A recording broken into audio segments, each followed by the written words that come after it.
sini hukum alam. Makanya siapa yang melanggar, dia yang merasakan. Jadi jangan sampai masyarakat adat Kampung Pulau di sini sekarang itu jangan bodoh, jangan dibodohi sama orang pintar. Makanya kita harus lebih pintar supaya kita tidak dibodohin sama orang-orang pintar. Dari hasil distribusi di sini semuanya dibawa sama pariwisata.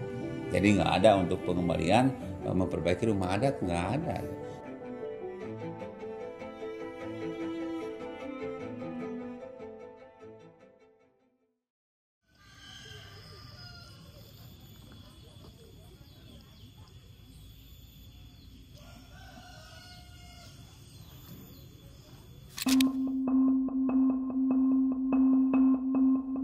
Nah, di sini ada sebuah perkampungan yang namanya Komplek Kampung Pulau. Nah, dinamakan dengan nama Komplek Kampung Pulau karena di tengah pulau. Nah, ini dari keturunan Eyang Badal Marif Muhammad. Jadi Eyang Badal Marif Muhammad, beliau dulunya seorang panglima Perang Mataram waktu dia Sultan Agung. Jadi Arif Muhammad ini disuruh menyerang tentara POC ke Batavia, gagal, pulang ke kerajaan terpunya sanksi. Jadi beliau sembunyi di Pulau Panjang ini. Jadi sebelum Eyang Badal Marif Muhammad datang ke Pulau Panjang ini, masyarakat di sini agama Hindu. Nah, datangnya Badal Marif Muhammad abad 17 diislamkan oleh beliau. Namun waktu Eyang Badal Marif Muhammad mengislamkan di sini secara bertahap ya, tradisi dan budaya Hindu sama beliau nggak buang, seperti sesaji, kemenyan dipakai. Nah, yang jadi sebuah bukti bahwa Eyang Badal Marif Muhammad penyebar Islam abad 17 di Cengkon sekitarnya ada khutbah Idul Fitri, Idul Adha, Quran 30 sud dan kitab-kitab yang lainnya. Nah, itu kertas dari kulit kayu saya, tintanya dari arang dengan ketan yang menulisnya beliau sendiri waktu menyebarkan Islam di sini. Nah, kitab-kitab itu ditemukannya di Komplek Rumah Adat Kampung Pulau. Jadi waktu beliau tinggal di sini, menyebarkan Islam di sini. Nah, Eyang Badal Marif Muhammad itu punya anak 7. Yang 6 perempuan dengan simbol 6 rumah, 1 laki-laki dengan simbol 1 musola. Nah, komplek di sini dari abad 17 sampai sekarang harus tetap 7 bangunan pokok, 6 kepala keluarga yang mengisi sekarang generasi yang ke-7, ke-8, ke-9. Nah, jumlah penduduk sekarang tinggal 19 orang, 10 perempuan dan 9 laki-laki. Karena di komplek rumah kampung di sini ada tidak boleh menambah kepala keluarga. Misalkan anaknya menikah 2 minggu dari sini harus keluar. Nah, terkecuali salah satu udah meninggal orang tuanya, ibu atau bapaknya. Jadi anak yang sudah keluar menikah tadi bisa masuk lagi ke sini mengisi kekosongan. Namun yang hak menerima waris anak perempuan bukan laki-laki. Karena yang melanjutkan jejak Badal Marif Muhammad yang 6 perempuan, anak beliau satu-satunya laki-laki meninggal waktu mau disunat.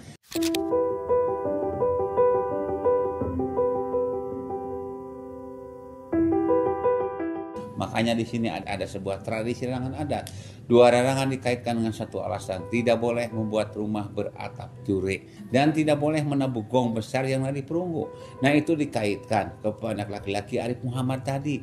Jadi dulu waktu Eyang Badal Marif Muhammad mau menyunat anak beliau, jadi sebelumnya di sini ada pesta besar. Anak itu sebelum disunat diarak memakai jampana dengan beratap jure, diiringi oleh gamelan musik gong besar. Nah, tiba-tiba kena musibah, tiba-tiba datang angin badai menimpa kepada anak itu dari tanduk jatuh dan meninggal seketika. Jadi ketakutan Eyang Badal Marif Muhammad itu takut terjadi musibah lagi. Makanya di sini tidak boleh membuat rumah beratap jure dan tidak boleh menabuh gong besar yang dari perunggu. Tidak boleh berjarak ke makam keramat Sang Hyang hari Rabu malam Rabu. Kalau kunjungan wisata nggak apa-apa, untuk penelitian nggak apa-apa ya. Namun hitungan di sini Selasa pada asar udah masuk Rabu, Rabu pada asar udah masuk Kamis. Nah, ini berhubungan dengan Arsa Dewa Siwa. Jadi dulu waktu Hindu berdiri di sini, hari yang terbaik untuk menyembah Arsa Dewa Siwa hari Rabu malam Rabu. Nah, waktu Badal Marif Muhammad meninggalkan Islam di sini, pada waktu hari Rabu malam Rabu itu tidak ada kegiatan, cuman ada kegiatan untuk memperdalam ajaran-ajaran Islam. Karena di komplek rumah kampung di sini dulunya sentral untuk penyebaran Islam Eyang Badal Marif Muhammad waktu menyebarkan Islam di sini abad 17. Makanya jadi di sini saling menghargai dan saling menghormati ya, orang Hindu lagi sembahyang, lagi berdoa tidak terganggu. Nah, Arif Muhammad juga menyebarkan Islam di komplek rumah kampung tidak terganggu. Dan di sini sini tidak boleh memelihara binatang besar yang berkaki 4, kambing, kerbau, sapi. Kalau memakan nggak apa-apa, menyembelih nggak apa-apa. Namun memelihara di Pulau Panjang sini tidak diperbolehkan. Jadi menjaga kelestarian di sini karena masyarakat adat kampung di sini mencari nafkahnya bertani, takut dirusak sama hewan itu. Dan di sini banyak makam-makam yang dikeramatkan. Pengikut Eyang Mbah Damri Muhammad waktu berkali Islam di sini takut-takutnya kotoran hewan itu kena makam yang dikeramatkan. Dan yang intinya takut menyembah lagi arca Dewa Siwa karena arca Dewa Siwa yang ada di sini itu menunggangi nandi, menunggangi sapi. Jadi ketakutan Eyang Mbah Damri Muhammad yang dari Hindu sudah masuk Muslim karena memelihara binatang besar yang berkaki 4 takut-takut lagi menyembah arca Dewa Siwa. Makanya di sini tidak boleh memelihara binatang besar yang berkaki 4. Nah di sini dari abad 17 sampai sekarang itu harus tetap 7 bangunan pokok 6 kepala keluarga itu ya, sebuah simbol dari Putra Putri Arif Muhammad. Ritualnya di sini ada Rabu Lekasan, ada Mapak Bulan, 12 Maulud menyambutnya lahir Nabi Muhammad, 14 Maulud memandikan benda pusaka, terakhir bulan Maulud mileliankeun.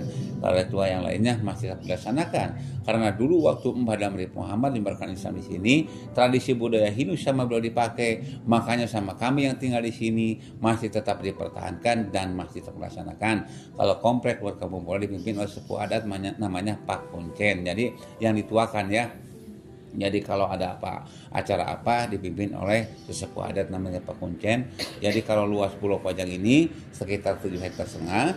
Kalau Danau Cangkuang sekitar 25 hektar. Danau Cangkuang ini hasil bendungan pengikut Eyang Mbah Damri Muhammad waktu menyebarkan Islam di sini. Nah rumah adat kampung di sini berhadapan-hadapan ada filosofis bukan orang lain itu saudara semua. Jadi ceritanya saling melindungi dan saling memperhatikan.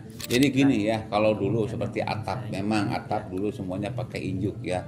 Jadi di sini dulu ada buah penyakit gata, ada kebijakan dari sebuah adat itu yang lainnya pakai genting. Nah ini yang satu dikembalikan sama pemerintahan pusat bukan daerah ya, dari pemerintahan pusat dari kebudayaan.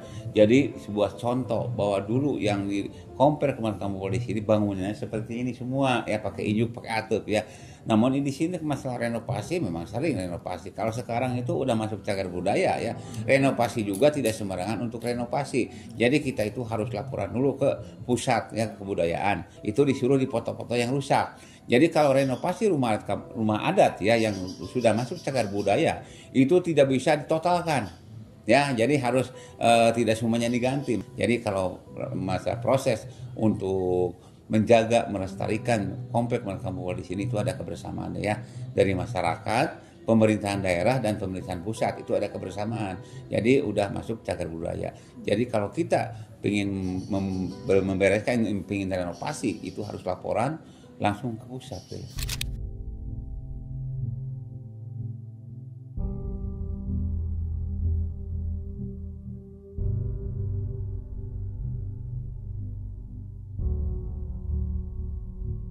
Jadi penyesuaian adat di era sekarang ya dulu memang ada deh, seperti dalam berpakaian. Kalau dulu makan ibu-ibu memakai kebaya, pakai sarung, laki-lakinya pakai pangsinya.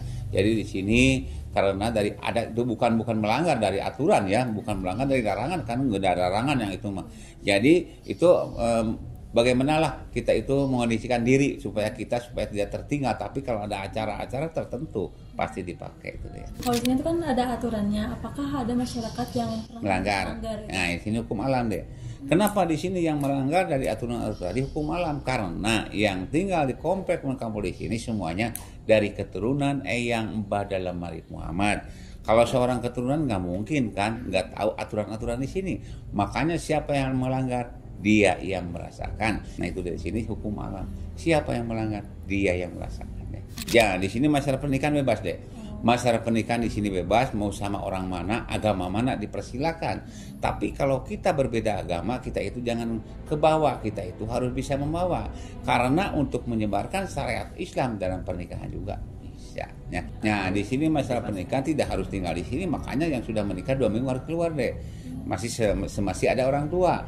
Kalau orang tuanya udah meninggal salah satu, misalkan yang sudah menikah tadi itu bisa masuk lagi ke sini mengisi kekosongan. Itu juga kalau mau. Kenapa? Karena di sini kadang-kadang yang sudah berhasil di luar itu kadang-kadang tidak, yang disuruh pindah ke sini itu tidak mau. Kenapa? Karena meninggalkan pekerjaan. Jadi yang tinggal di komplek Makam Pulau di sini kepala keluarganya tidak boleh mencari nafkah keluar, seadanya di sini. Makanya di sini bertahan untuk bertani, ya, mencari nafkahnya itu.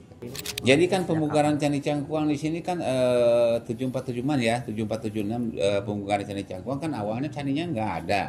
Nah makanya dulu yang datang ke sini cuma wisata sejarah aja ke Syarif Mamban, makanya sudah dibuka wisata sama pemerintahan. Sesudah candi dipugar sekitar 7476 pembugaran, sekitar tahun 80-an lah, 90 rame pengunjungnya ke sini. Nah di sini dari kebersihan dah ya. Kalau ini kan hasilnya sama pariwisata semua ya, digondol sama pariwisata semua dari tiketnya. Tapi yang mengelola Pulau Panjang ini, cagar budaya yang ada di sini dari masyarakat dan pemerintahan pusat Jupal itu ya. Dari masyarakat Kampung Pulau, pedagang, dari tiket juga ada yang membantu. Ya itu di sini. Namun hasilnya dari hasil retribusi di sini semuanya dibawa sama pariwisata. Jadi nggak ada untuk pengembalian memperbaiki rumah adat, nggak ada. Namun pembangunan yang lain ada, seperti shelter, memperbaiki jalannya itu dari pariwisata. Nah, sesudah dibuka wisata sama pemerintahan ada kemajuan juga masalah ekonomi. Tadinya kan cuma bertani, sekarang ada taman ikut jualan. Nah, itu. Semenjak dijadikan tempat wisata itu mencoreng nilai-nilai adat yang ada. Enggak, dibilang sama Bapak enggak mencoreng, namun dari pengunjung wisata yang datang ke sini kan orang itu beda-beda ya. Ada yang menghargai sama orang adat, ada juga yang tidak menghargai. Jangankan pengunjung, anak sekolah juga kadang-kadang ngap sepele sama orang adat. Pernah ada kejadian orang adat sampai sekarang gak mau ditanya sama mahasiswa. Kenapa? Karena dilecehkan. Jadi mahasiswa itu dia itu mahasiswa. Dia itu menganggap sepele sama orang adat. Orang adat di sini tuh makannya apa ya, sama nasi. Mau orang adat di sini deh, tapi maaf aja sama Bapak ya. Seperti makanan sehari-hari. Orang adat mah tidak kekurangan seperti ikan, ayam. Itu orang adat malahan orang adat suka mengasih kepada saudara kita yang di luar. Tapi sama pengunjung kadang-kadang dan mahasiswa seolah direndahkan. Jadi kalau kita membutuhkan sesuatu, jadi kita itu harus kita merendah. Malah lebih enak petani daripada itu. Apa yang membuat Anda tertarik untuk berkunjung ke Kampung Pulau ini? Mendengar sebuah cerita-cerita lama yang membuat saya tertarik datang ke Kampung Pulau ini.